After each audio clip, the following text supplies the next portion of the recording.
नमस्कार दोस्तों। तो अपने इससे पिछले वाली वीडियो के अंदर अपने रदरफोर्ड भैया के बारे में अध्ययन किया था और आज अपने बोर का परमाणु मॉडल पढ़ने जा रहे हैं। तो सबसे पहले देखिएगा बोर का परमाणु मॉडल।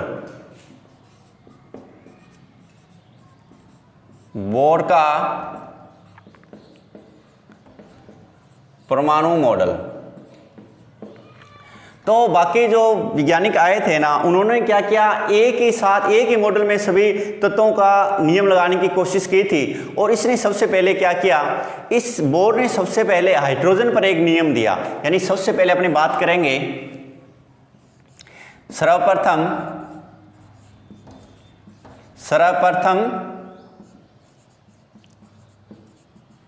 हाइड्रोजन का परमाणु मॉडल।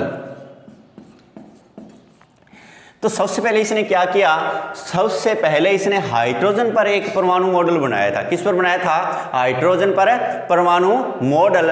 तो सबसे पहला स्टेटमेंट इसने ये दिया था कि परमाणु के अंदर परमाणु का जो संपूर्ण धनावेशित जो भाग है ना, वो कहाँ रहता है? उसके केंद्र में रहता है। क्या रहता है? केंद्र में रहता है। यानी कि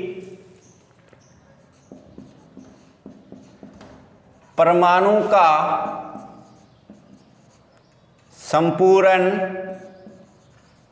धनावेश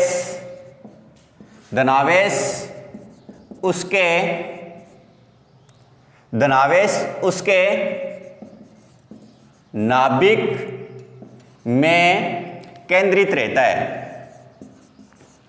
केंद्रित होता है। देखिएगा दोस्तों, इसने क्या बताया था? इसने यह बताया था कि अपने पास में परमाणु का जो संपूर्ण धनावेशित उसके नाभिक में केंद्रित रहता है। यानी कि आपके पास में ये मान लो, मेरे पास में क्या है? नाभिक है। इसका जो संपूर्ण धनावेशित भाग है ना, वो कहाँ केंद्रित होगा? उसके नाभिक में होगा। ये आपके पास में क्या है? नाभिक। ठीक है, इसका पहला स्टेटमेंट ये था। अगर मैं इसकी और इसने ये बताया था कि अगर अपने बोर के अनुसार इलेक्ट्रॉन एक स्थायी वर्ताकार पथ में गमन करते हैं। यानी कि देखिए इसका दूसरा नियम यह था,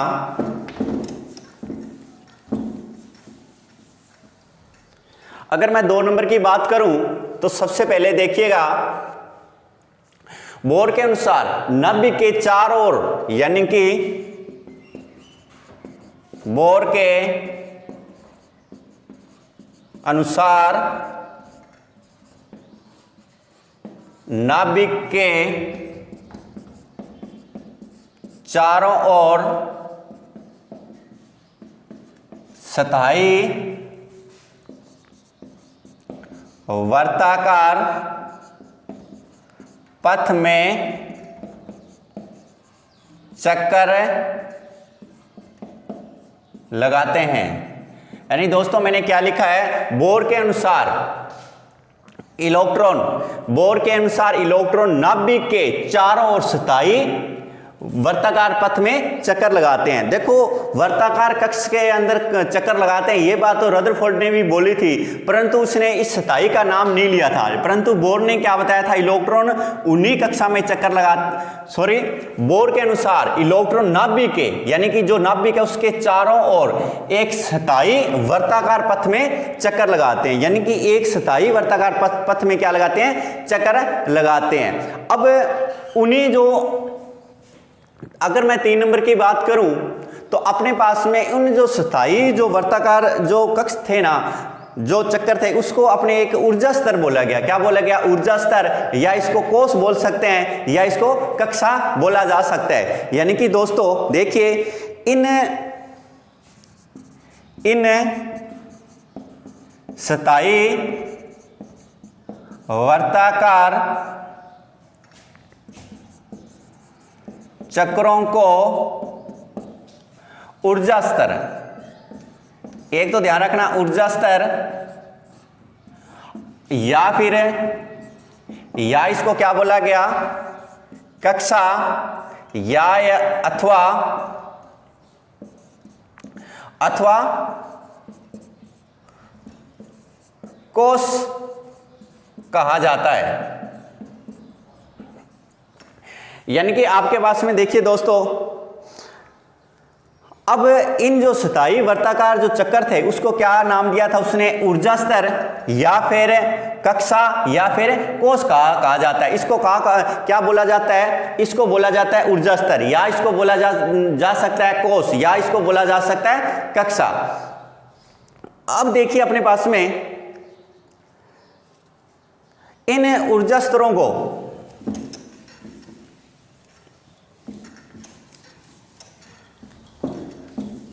इन ऊर्जा स्तरों को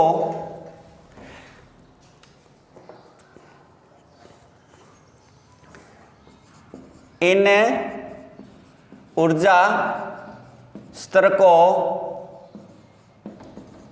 KLMN डैश डैश, या फिर इसको क्या बोल सकते हैं? 1 2 3 4 का नाम दिया। उन जो ऊर्जा स्तर है उसको इसने क्या नाम दिया? KLMN, या इसको क्या बोल सकते हैं? 1 2 3 का इसने नाम दिया। समझ में आ रही होगी बात। अब देखिएगा, नाम दिया या इसको दर्शाते हैं, एक ही बात है, या इसको KLMN से दर्शाते हैं। अब देखिएगा, ये आपके पास में स्टेटमेंट नंबर था कौन सा? 3। अब मैं बात करने जा रहा हूं 4 नंबर पर। अब देखिए, इन ऊर्जा स्तरों को इसने क्या नाम दे दिया? LMN नाम दे दिया था। और यानी कि आपके पास में, इसको मैं साफ कर देता हूं,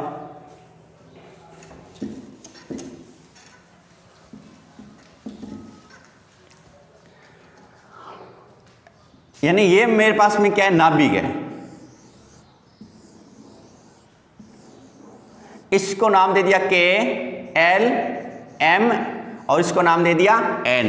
यानी कि ये जो ये आपके पास में नाभिक क्या है दोस्तों? नाभिक है। और इसको जो ये पहला है ना, इसको बोला जाता है प्रथम ऊर्जा स्तर, इसको बोला जाता है द्वितीयक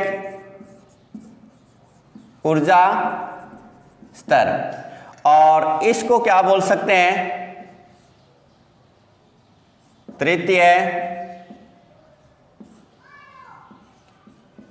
ऊर्जा स्तर। और इस लास्ट वाले को क्या बोल सकते हैं? इसको मैं यहां लिख देता हूं, चतुर्थ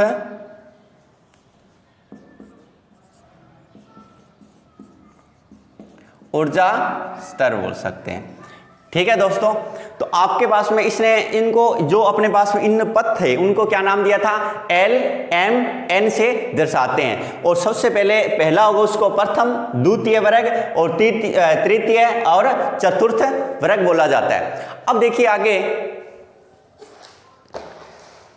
अब अपने जैसे जैसे अपने पास में अपने नाभिक से दूर जाएंगे वैसे वैसे अपने पास में ऊर्जा की क्या होगी? वृद्धि होगी दोस्तों। क्या होगी? ऊर्जा की वृद्धि होगी। यानी कि अगर आपके पास में जैसे ऊर्जा से जैसे अपने नाभिक से दूर जाएंगे, किससे दूर जाएंगे? नाभिक से दूर जाएंगे, तो अपने पास में ऊर्जा की क्या होगी? वृद्धि होगी। जैसे जैसे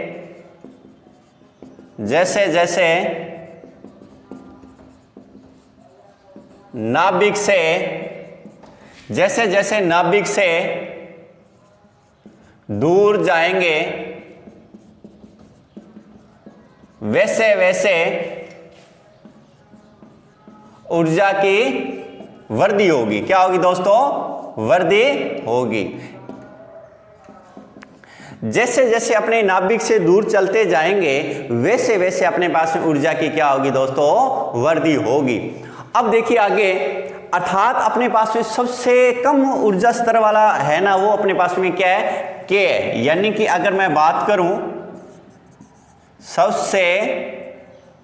सबसे कम ऊर्जा स्तर, तो आपके पास में क्या है? प्रथम कक्ष। क्या इसको बोल सकते हैं? K है। आगे होगी बात समझिए। सबसे कम जो ऊर्जा स्तर है ना, सबसे कम जो ऊर्जा वाला है वो कौन सा है, के है। और ये एक बार प्रश्न आपके एग्जाम के अंदर पूछा गया है। तो अब देखिए अपने पास में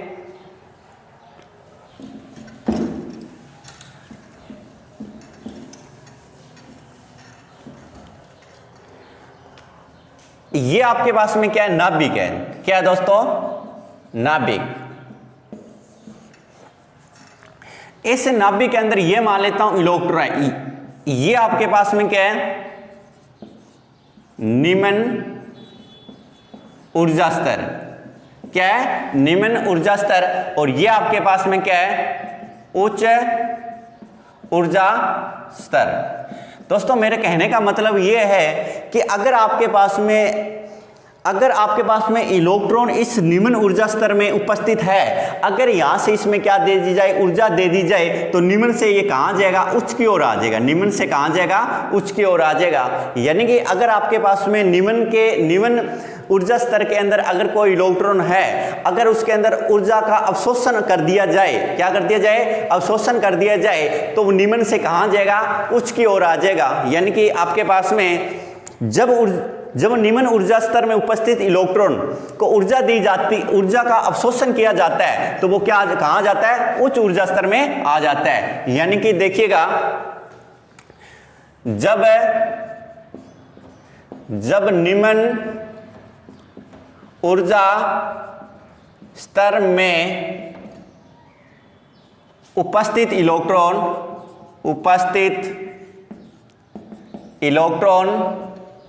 में ऊर्जा, जब निम्न ऊर्जा स्तर में उपस्थित इलेक्ट्रॉन में ऊर्जा का अवशोषण होता है, क्या होता है दोस्तों, अवशोषण होता है, तो वह उच्च ऊर्जा स्तर में आ जाता है। उच्च ऊर्जा स्तर में आ जाता है। यानी कि दोस्तों जब आपके पास में निम्न ऊर्जा स्तर में उपस्थित कोई भी इलेक्ट्रॉन होंगे, अगर उसके अंदर मैं ऊर्जा का अवशोषण कर दूं, क्या कर दूं, ऊर्जा का अवशोषण कर दूं, तो वो इलेक्ट्रॉन उच्च ऊर्जा स्तर में चला जाएगा। यानी कि अब आपके पास में दूसरा मैं अगर बात करूं कि ये आप 1 नंबर मान लो। अब देखिए, जब उच्च ऊर्जा स्तर में उपस्थित इलेक्ट्रॉन जब उच्च ऊर्जा स्तर में उपस्थित इलेक्ट्रॉन में ऊर्जा का उत्सर्जन किया जाता है, उत्सर्जन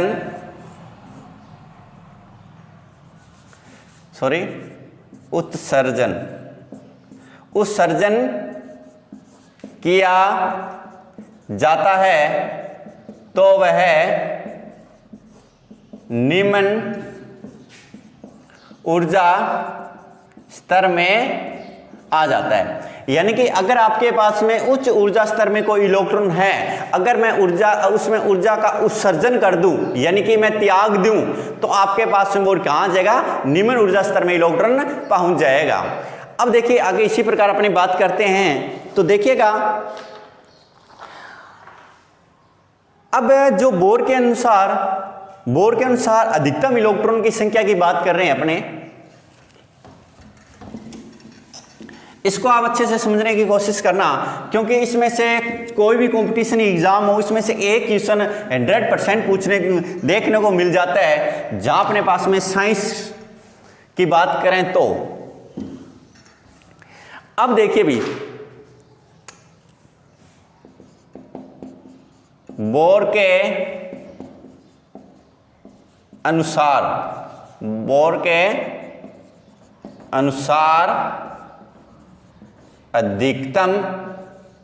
अधिकतम इलेक्ट्रॉन की संख्या। तो दोस्तों इसको आप थोड़ा ध्यान से देखने की कोशिश करना। अब देखिएगा, बोर के अनुसार अधिकतम इलेक्ट्रॉन की संख्या, तो आपके पास में फॉर्मूला होता है 2n²। क्या होता है दोस्तों? 2n²। आप इसे 2n² को आप अच्छे से याद रखना। यहां जो अपने पास में n है ना, वो कक्षाओं की क्या है? संख्या है। n क्या है? यहां पर कक्षाओं की संख्या है। तो अब देखिए अपने पास में एक अपने सारणी के हिसाब से इसको समझेंगे तो थोड़ा इजीली आपको समझ में आ जाएगा। यानी कि यहां मैं लिख देता हूं कक्षा,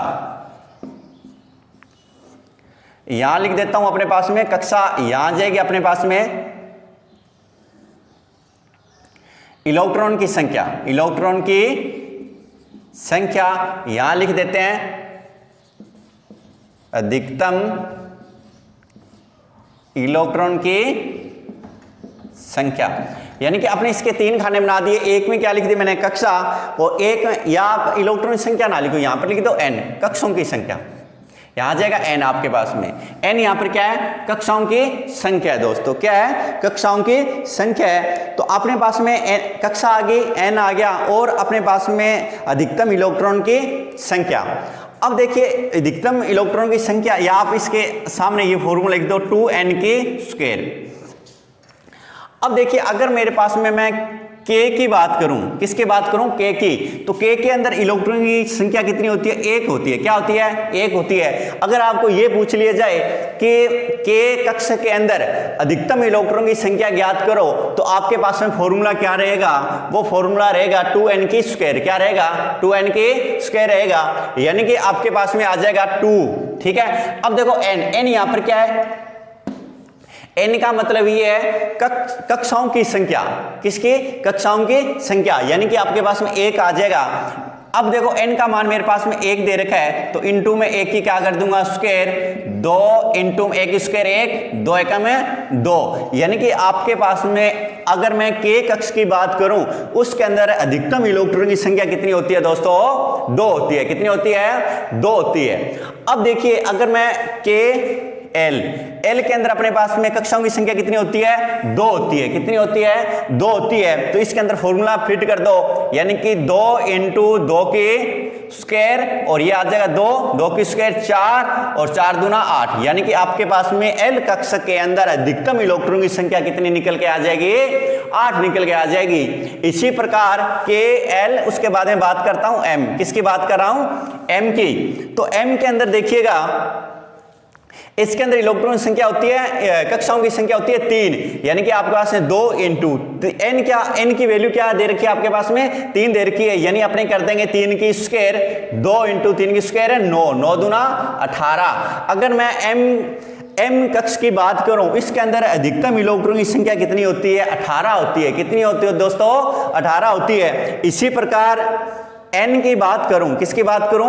n की। तो इसके अंदर अपने पास में इलेक्ट्रॉन की संख्या कितनी होती है? 4 होती है। ये आ जाएगा 2 इंटू 4 की स्क्वायर, यानी 2 इंटू 4 की स्क्वायर 16, और 16 दूना कितने होते हैं? 32 होते हैं। इसका मतलब n के अंदर अधिकतम इलेक्ट्रॉन की संख्या कितनी निकल के आ जाएगी आपके पास में? 32 आ जाएगी। अब इस पर किस प्रकार से क्वेश्चन बनते हैं, मैं आपको 1-2 क्वेश्चन बताने जा रहा हूं, ताकि आपको पता लग जाए कि इस पर क्वेश्चन कैसे आते हैं। तो आया हुआ क्वेश्चन मैं आपको बता रहा हूं। यानी कि सबसे पहले क्वेश्चन देखिएगा, अगर मैं आपको यह बोल दूं किसी परमाणु, यानी कि अपने कोई भी एक क्वेश्चन बना लेते हैं इस पर।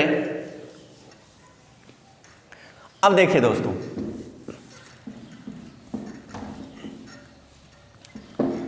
यानी कि मैं ये लिख दूं किसी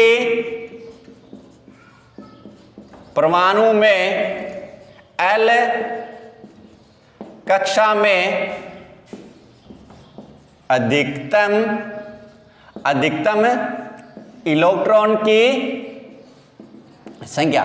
दोस्तों ये आपके पास में क्वेश्चन है। अब मैं इसको सोल्व करने जा रहा हूं। अब अपने पास में इस प्रकार के क्वेश्चन आते हैं और आपको ऑप्शन मिलेंगे, और मैं आपको यहां ऑप्शन नहीं दे रहा हूं। यानी कि आपके ऑप्शन कुछ भी दे सकते हैं, परंतु मैं बिना ऑप्शन ही आपको बता रहा हूं। देखिएगा इसने क्या पूछा है प्रश्न के अंदर, यानी किसी परमाणु में L कक्षा में अधिकतम इलेक्ट्रॉन की संख्या। तो अब आपके पास में L कितने नंबर पर आता है? 1 नंबर पर आता है। 2 नंबर पर आता है, सॉरी कितने नंबर पर आता है 2, यानी कि सबसे पहले के एन एम एन यानी 1 2 कितने नंबर पर आता है 2 नंबर पर आता है। अब आपसे ये पूछा गया है कि इसके अंदर अधिकतम इलेक्ट्रॉन की संख्या ज्ञात कीजिए, और हम जानते हैं अधिकतम इलेक्ट्रॉन की संख्या ज्ञात करनी हो तो हमारे पास में एक फॉर्मूला होता है 2n की स्क्वायर। क्या होती है दोस्तों 2n की स्क्वायर, और n का मान यहाँ ये होता है कि इसके अंदर कक्षाओं की संख्या कितनी है, तो कक्षाओं की संख्या कितनी है इसमें 2 है। कितनी है दोस्तों 2 है, यानी कि अपने पास में क्या आ जाएगा 2n की स्क्वायर यानी n की स्क्वायर यानी 2 की स्क्वायर, 2 की स्क्वायर कर 2 × 2 की स्क्वायर कितनी होगी 4, और 4 दूना 8, यानी आपके पास में आंसर क्या आ जाएगा दोस्तों 8 निकल के आ जाए। इसमें इस प्रकार के क्वेश्चन मिलते हैं। ये जो अपने पास में इससे पीछे जो डी ग्रुप का जो एग्जाम हुआ था रेलवे का, इसके अंदर एक क्वेश्चन ये देर का था। तो देखिए इस प्रकार आपको ये समझ में आ जाए किसी भी प्रकार का क्वेश्चन बनाया जा सकता है, परंतु आपको ये ध्यान रखना है अगर आपके पास में अधिकतम इलेक्ट्रॉन की संख्या ज्ञात करनी हो तो आपको फॉर्मूला लगाना है 2n की स्क्वायर। क्या लगाना है दोस्तों 2n की स्क्वायर लगाना है। अब देखिए आगे इसकी बात करना जा रहा हूं मैं, एक सेकंड दोस्तों। अब देखिए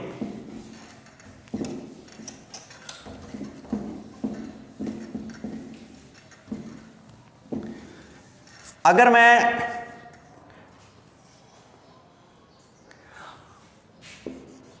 अब देखिए बोर के अनुसार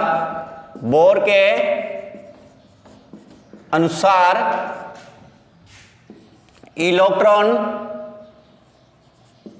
उन्हीं कक्षा में चक्कर लगाते हैं जिनका कोणीय संवेग क्या हो दोस्तों, ये ध्यान रखना, ये होता है अपने पास में NH2π। क्या होता है NH2π होता है। अब देखिए मैंने यहां पर क्या लिखा है, बोर के अनुसार इलेक्ट्रॉन केवल उन्हीं कक्षा में चक्कर लगाते हैं जिनका कोणीय जो संवेग होता है वो आपके पास में क्या होता है, ये ध्यान रखना NH/2π होता है, या आपने इसको सीधे H/2π भी बोला जा सकता है। H में क्या होता है 2π। ये जो कोणीय संवेग होगा तो इलेक्ट्रॉन उसी कक्षा में क्या लगाएंगे चक्कर लगाएंगे। क्या लगाएंगे उसी कक्षा में चक्कर लगाएंगे। अब देखो अपने पास में जो कोणीय संवेग होता है ना, यानी कि कोणीय संवेग, यानी कि मैं बात करूं mvr, तो इसके इक्वल में क्या आ जाएगा NH/2π आ जाएगा। क्या आ जाएगा NH/2π। अब देखिए यहां अगर मैं m की बात करूं, m अपने पास में होता है इलेक्ट्रॉन का द्रव्यमान, और v होता है इलेक्ट्रॉन का वेग। अगर मैं r की बात करूं तो ये होती है कक्षा की त्रिज्या। कक्षा की क्या होती है त्रिज्या होती है। और n की बात करूं, n होती है यहां पर कक्षा की संख्या, और h यहां पर कोई स्थिरांक है, यानी कि प्लांक स्थिरांक है। अब देखिए और 2 यहाँ 2 है और पाई यहाँ पर मतलब कि पाई का मान वही 22/7। तो ये अपने पास में क्या था बोर का परमाणु मॉडल। अब इसके अंदर भी कुछ कमियां रही थी और उस कमियों के बारे में अपने कल अध्ययन करेंगे, और तब तक नमस्कार।